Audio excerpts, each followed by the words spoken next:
नमस्कार दोस्तों, जैसा कि मैं पहले ही बता चुका हूँ कि मैं आपको अपनी आप बीती शेयर करने वाला हूँ और इसकी शुरुआत मैं वहीं से करना चाहूँगा जिसके पहले और किसी की भी शुरुआत हो ही नहीं सकती, अर्थात माँ।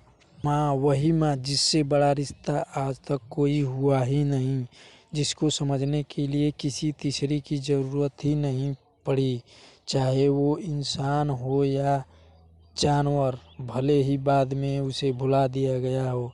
आज भी मुझे याद है जब माँ मुझे खिला-पिला कर और मुझे छोड़कर खेतों में काम करने जाती थी तो मैं कितना रोता था।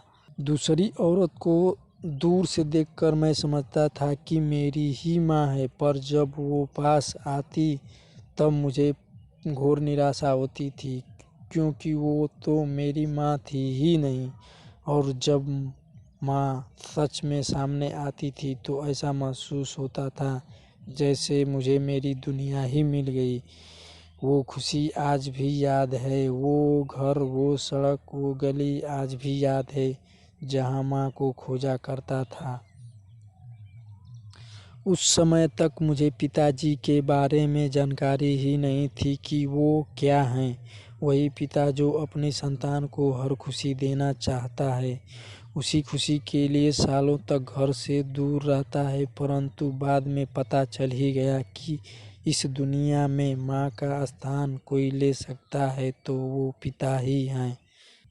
दोस्तों, मैं अपनी कहानी में माँ बाप की चर्चा क्यों की, आप यही सोच रहे होंगे। तो वजह यह है कि आज बहुत ऊंचे ऊंचे स्टेटस वाले लोग अपने माँ बाप को इग्नोर कर देते हैं। वो भूल जाते हैं कि दुनिया में कितना भी दौलत शोहरत हासिल कर ले, कोई माँ बाप को भूलने के बाद सब कचरा ही है। सब कुछ होते हुए भी उस इंसान को इस ब्रह्मांड में कहीं संतुष्टि नहीं मिलेगी जो अपने माँ बाप को भूल जाता है।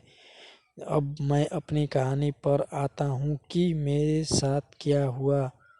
दोस्तों, 2-3 साल हस्तमैथुन करने के बाद मैं बहुत कमज़ोर हो गया।